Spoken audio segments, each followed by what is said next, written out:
আসসালামু আলাইকুম।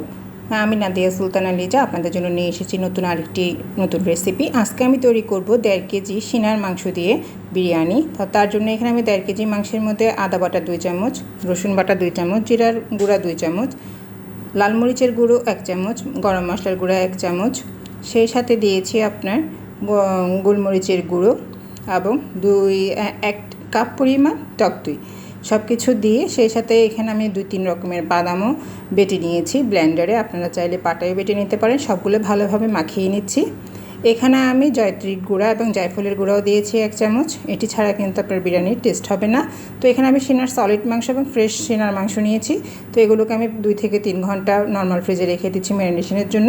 এগুলোকে আমি ফ্রিজে রেখে দিয়ে এদিকে আমি তেল গরম করে নিচ্ছি। সেখানে পরিমাণ মতো প্রায় 2 থেকে 3টা কাঁচামরিচ, পেঁয়াজ কুচি, সেই সাথে দিয়ে দিয়েছি গোটা মশলা, গরম মশলা। আপনারা আপনাদের পছন্দ মতো গরম মশলা ইউজ করতে পারেন। সেগুলোকে একটু ভাজা ভাজা হতে দিয়ে কিন্তু আমি এবার মাংসগুলোকে নামিয়ে নিয়ে এসেছি। এবার গরম তেলের উপর আমি মাংসগুলোকে ছেড়ে দিচ্ছি। খুব ভালোভাবে নেড়ে চেড়ে ভালো করে মাংসগুলোকে আমি কষিয়ে নেব। মাংসটা আমার কষে আসলেই কিন্তু এখানে আমি অল্প পরিমাণ পানি দিয়ে দেব। যেহেতু এটা আমি সিনার মাংস দিয়ে বিরিয়ানি করব এবং আমি চিনি গুঁড়া চালের মধ্যেই করব। 1 কেজি চিনি গুঁড়া চালের সাথে 1.5 কেজি সিনার মাংস নিয়েছি। আপনারা চাইলে পরিমাণে আরটু বাড়িয়ে নিতে পারেন এবং সেই আন্দাজে কিন্তু আপনারা মশলাটা দিতে হবে।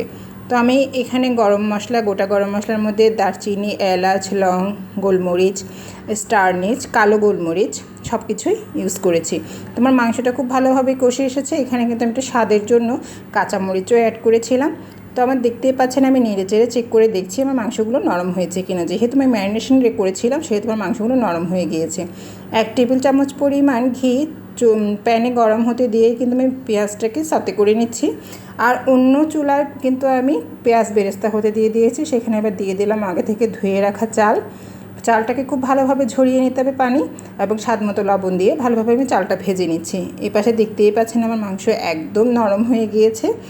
এবার আমি এখানে একটু স্বাদ বাড়ানোর জন্য 1 মুঠ পরিমাণ আমি এখানে কাঁচা মটর ইউজ করেছি। সেটাও চালের সাথে ভালোভাবে ভেজে নিচ্ছি।